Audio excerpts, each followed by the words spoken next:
আসসালামু আলাইকুম। যে যেখান থেকে আমরা এই ভিডিওটি দেখছেন সবাইকে শুভেচ্ছা জানাচ্ছি নওগাঁর মান্দা থেকে। প্রিয় দর্শক, আজকের এই ভিডিওতে আপনাদেরকে প্রায় 536 বছর পুরনো একটি ঐতিহ্যবাহী মসজিদ দেখাবো। সেই সাথে মসজিদের ইতিহাস, ঐতিহ্য কথা আপনাদের মধ্যে তুলে ধরবো। আর আজকের এই ভিডিওটি যদি ভালো লাগে আপনাদের, অবশ্যই ভিডিওটা বেশি বেশি করে সবাই একটি করে শেয়ার করে দিবেন।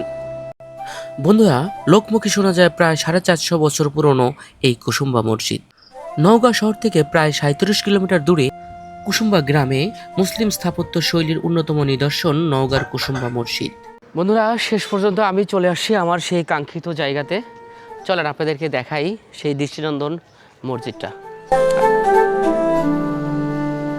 মসজিদে প্রবেশ করতে হাতের বাম দিকে একটি ধূসর বর্ণের সাইনবোর্ড রয়েছে। সাইনবোর্ডের লেখা রয়েছে মসজিদের ইতিহাস সম্পর্কে। প্রিয় দর্শক, 1558 থেকে 1569 সালে নির্মিত হয়েছে এই মসজিদটি। ইতিহাস থেকে জানা যায় আফগানি শাসন আমলে গিয়াসউদ্দিন সুলাইমান নামের একজন এই মসজিদটি নির্মাণ করেছিলেন। প্রতিদিন দূর দূরান্ত থেকে বিভিন্ন জায়গা থেকে দর্শনার্থী চলে আসেন এই দৃষ্টিনন্দন মসজিদটি দেখতে।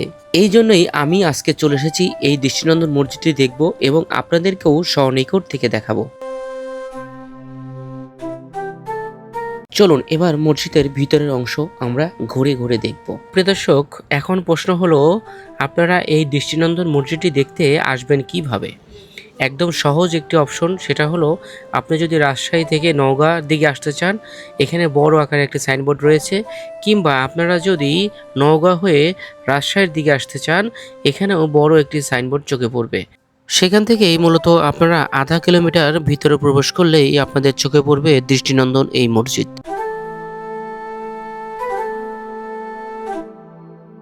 এখানে একটু খেয়াল করে দেখেন, ধূসর বর্ণের পাথরের গায়ে বিভিন্ন রকমের লতাপাতার ছবি আঁকা রয়েছে, যা দেখে যে কোনো মানুষের দৃষ্টি আকর্ষণ করবে। এখন যে জায়গাটি দেখতে পাচ্ছেন, এটা হলো মসজিদের ভিতরেই একটি উঁচু আসন রয়েছে। মূলত তৎকালীন সময়ে এই আসনে বসেই এলাকার বিভিন্ন রকমের বিচার এবং সালিশের কার্যকলাপ সারতেন এখানে বসে থেকেই। মসজিদের সম্মুখভাগে রয়েছে সুবিশাল একটি দিঘি। ধারণা করা হয় প্রায় 77 বিঘা একর জমি নিয়ে এই দিঘিটি নির্মিত। চলুন এবার আমরা এই দিঘিটি ঘুরে ঘুরে দেখব। প্রতিদিন দূর দূরান্ত থেকে দর্শনার্থীরা আসলে অবশ্যই এই পুকুরের শীতল পানিতে গোসল করতে ভুলেন না।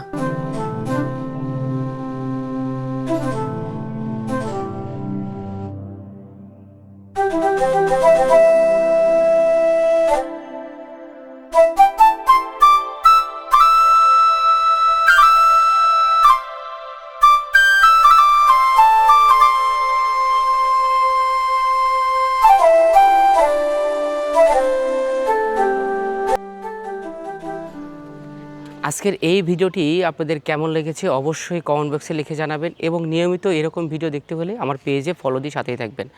আর আজকের এই ভিডিওটি সবাই আপনারা বেশি বেশি করে শেয়ার করবেন। আজকের মতো বিদায় নিচ্ছি নওগাঁর মান্দা থেকে। সবাই ভালো থাকবেন, সুস্থ থাকবেন। আল্লাহ হাফেজ।